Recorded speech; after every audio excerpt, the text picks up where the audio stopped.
Didn't we answer that question in Tfki? I thought we said in the 1983 context that it didn't matter that it was spending clause legislation. We said a law is a law. We said secured by the laws of the United States include secured by laws enacted pursuant to the spending clause. That's right. And the question in this case is, does Congress have constitutional authority under its spending clause power to do what petitioners say it did? No, but I'm saying, why are you not undoing that Tfki holding with the argument that you're making today? Your Honor, because cases like Tfki are dealing with suits that are actually against recipients, funding recipients, right? I mean, that's nobody disputes that in the— That's just the distinction you're bringing in. What I think Justice Kagan was getting at is there's something about your argument that turns on this being spending clause legislation, and that has something to do with the extent to which it can be enforced in this way. And we said in the context of 1983 that it didn't matter that it was spending clause legislation, and what she, I think, is trying to say is, why should it matter here? And if it does matter here, doesn't that imperil the determination that we made in Tfki that spending clause legislation should be treated just like any other law for this purpose? Your Honor, welcome back to 45th Perspective. If you're new here, make sure to hit that like button and subscribe so you never miss a perspective that cuts through the noise. Also, if you want to support our work, consider joining us on Patreon at patreon.com/45th Perspective for as low as $5 a month. Your support allows us to keep producing the content you value, content that isn't afraid to call things as they are and defend the principles this country was founded on. Today, we are going to be breaking down a very important Senate hearing that's been getting a lot of attention recently. At the center of this hearing is a constitutional debate over the spending clause. Your Honor, it matters here because of cases like Cummings that trace all the way back to Pennhurst that say the very legitimacy of Congress's exercise of spending clause authority depends on that bilateral agreement. Is it sending money out and taking a reciprocal promise to comply with conditions in? If you're missing that reciprocal consent from a recipient or putative non-recipient— So what's your answer? Specifically, the discussion revolves around whether Congress has the authority to impose certain conditions on federal funds, and whether those conditions can be enforced in the same way as any other law passed by Congress. There are deep legal arguments being made here, and the implications reach far beyond this hearing. They touch on the balance of power between the federal government and the states, individual liberty, and the principles that have made America exceptional. From the transcript of the hearing, it's clear that the justices and attorneys were grappling with several landmark cases, including Tfki, Cummings, and Pennhurst. These cases deal with the question of how spending clause legislation interacts with Section 1983 enforcement and whether federal funds tied to conditions create a reciprocal agreement that the courts must respect. For those of you who may not be familiar, Section 1983 allows individuals to sue state actors for violations of their federal rights. Historically, courts have treated laws passed under the spending clause like any other federal law for these purposes. But in this hearing, the question being raised is whether that approach should hold, or whether spending clause legislation is fundamentally different because it's conditional money being sent to states or recipients. Now, as a right-wing patriot, I have to say this debate goes right to the heart of one of the central tensions in American governance. On one hand, we want a strong federal government that ensures the rule of law. On the other, we are absolutely protective of states' rights, individual liberties, and the idea that the federal government should not coerce compliance through financial blackmail. There is a difference between providing funds with clear conditions that the recipient freely accepts and using the federal purse to effectively force states or individuals to comply with policies they may not agree with. That distinction matters a great deal. During the hearing, one of the justices referenced Tfki, emphasizing that in the 1983 context, it didn't matter that the law in question was enacted pursuant to the spending clause. Essentially, the precedent says that spending clause legislation is still a law of the United States, enforceable under Section 1983. That's an important point because it frames the question in very broad terms. Should all federal laws, regardless of the source of their authority, be treated the same for enforcement purposes? Or does the origin of the law, the fact that it comes from Congress's spending authority, require a different analysis? The government's attorney argued that it does matter here, citing cases like Cummings and Pennhurst, which trace back decades. These cases emphasize that the very legitimacy of Congress's spending authority depends on a bilateral agreement. In other words, Congress can send money out, but it does so in exchange for a promise by the recipient to comply with certain conditions. If the recipient does not consent to those conditions, the argument goes, then the enforcement mechanisms might not be the same as for other federal laws. That is a subtle but critically important distinction. Now, here's where I have to weigh in as a patriotic American. We've spent years watching federal overreach erode state sovereignty and individual liberties. From mandates that go against community values to regulatory overreach that stifles local control, the federal government has increasingly used its funding power to coerce compliance. This hearing is a perfect example of why that matters. The government is arguing that conditional spending is different, and they are using that distinction to potentially expand federal power at the expense of states and citizens. That's not just a legal debate, it's a fight over the very nature of American freedom. Justice Kagan's line of questioning really gets to the heart of this. She asked why it should matter if the law comes from the spending clause. If it does matter, she suggested, doesn't that put the Tfki precedent at risk, which said that spending clause legislation should be treated just like any other law for enforcement purposes? And here's the critical part. The answer given by the attorney was that the distinction is necessary because without the recipient's consent, there's no legitimate exercise of spending clause authority. That may sound reasonable on paper, but from a practical standpoint, it gives the federal government a loophole.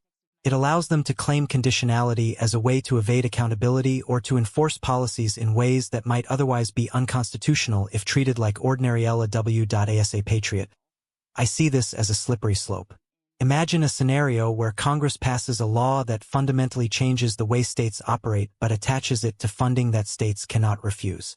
Suddenly, the federal government isn't just offering funds, it's dictating policy. That undermines the principles of federalism enshrined in the Constitution. It's the kind of subtle erosion of liberty that can happen gradually, often without much public attention, but with profound long-term consequences. And that's why hearings like this matter. It's not just about the legal technicalities of the spending clause.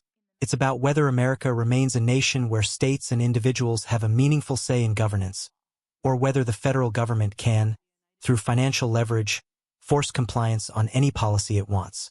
As someone who believes in the Constitution and the vision of the founders, this is a fundamental question. It's about protecting the balance of power, ensuring that the federal government doesn't become an unaccountable behemoth, and defending the rights of states and citizens alike. We also have to pay attention to the historical context. Cases like Pennhurst and Cummings remind us that courts have long recognized limits on federal power, especially when it comes to coercing states or imposing conditions without genuine consent. The spending clause is not a blank check. It's not a license for Congress to dictate every aspect of governance under the guise of providing funds. Yet, in this hearing, we see arguments being made that could expand federal authority in ways that threaten the foundational principles of our republic. There's also the practical aspect of enforcement. Section 1983 lawsuits are one of the few ways citizens can hold government actors accountable. If spending clause legislation is treated differently for enforcement purposes, we may see a situation where the federal government can impose conditions on states or recipients without fear of meaningful legal challenge. That's dangerous, and it's something every patriot should be concerned about. Legal distinctions may seem abstract, but they have real-world consequences for liberty, governance, and the proper functioning of our republic. Another point to consider is how this debate reflects on the broader political landscape. We've seen time and again how federal funding can be used as leverage, whether it's in education, healthcare, or other areas of policy. The more the federal government can condition funds and evade legal scrutiny, the more it can dictate policy to states and local communities, regardless of local values or priorities. This isn't just a constitutional debate. It's a fight for the soul of the nation. It's about whether Americans retain control over their communities, or whether Washington bureaucrats call all the shots through financial coercion. So what's my takeaway from this hearing? First, it's essential to recognize that the spending clause does give Congress authority to attach conditions to funds, but that authority is not unlimited. It has always been understood to require consent from the recipient. That consent is not just a technicality, it's a protection for liberty, ensuring that the federal government cannot overreach. Second, the way the government is framing the argument here could dangerously expand federal power if courts accept it without careful scrutiny. Third, this is a reminder that citizens and states alike must remain vigilant. Legal precedents like Tfki are important, but they are only as strong as the willingness of courts and lawmakers to uphold them against federal overreach. From a right-wing perspective, this hearing is a call to action. It reminds us that defending the Constitution requires more than speeches and political posturing. It requires attention to legal nuances, awareness of historical context, and a readiness to challenge government overreach wherever it appears. It's about standing up for the principles of federalism, individual liberty, and the limited government envisioned by our founders. If we lose those principles, we risk a future where the federal government can dictate policy on every aspect of life through financial coercion. Now, I want to emphasize something that often gets lost in these discussions. This isn't just theory. The principles debated in this hearing affect real people, real communities, and real decisions made by state governments. When the federal government uses funding to impose policies on unwilling states, it can affect education curricula, healthcare decisions, welfare programs, and even law enforcement priorities. These are not abstract issues. They shape the daily lives of millions of Americans. That's why it matters so much how courts interpret the spending clause and the enforceability of conditions tied to federal funds. As citizens, patriots, and defenders of liberty, we have a responsibility to stay informed. We must understand not just the headlines, but the legal reasoning and constitutional principles at play. We must support courts that honor limits on federal power and uphold the rights of states and individuals. And we must ensure that our elected officials understand that we will not tolerate federal overreach disguised as funding conditions or administrative flexibility. The balance of power is not a matter of convenience. It is a cornerstone of American freedom. So, as we watch the developments stemming from this Senate hearing, let's keep our eyes on both the legal details and the broader implications. Let's recognize the significance of every word spoken, every precedent cited, and every argument made. And let's stay engaged, because the future of federalism, liberty, and constitutional governance depends on citizens who pay attention, who understand the stakes, and who are willing to defend the principles that have made America exceptional. I'll leave you with this. The fight for liberty is ongoing. Every hearing like this, every case, every legal debate is part of that fight. Understanding the Spending Clause, Section 1983, and the history of cases like Tfki, Cummings, and Pennhurst is not just academic. It's vital to preserving the freedom we often take for granted.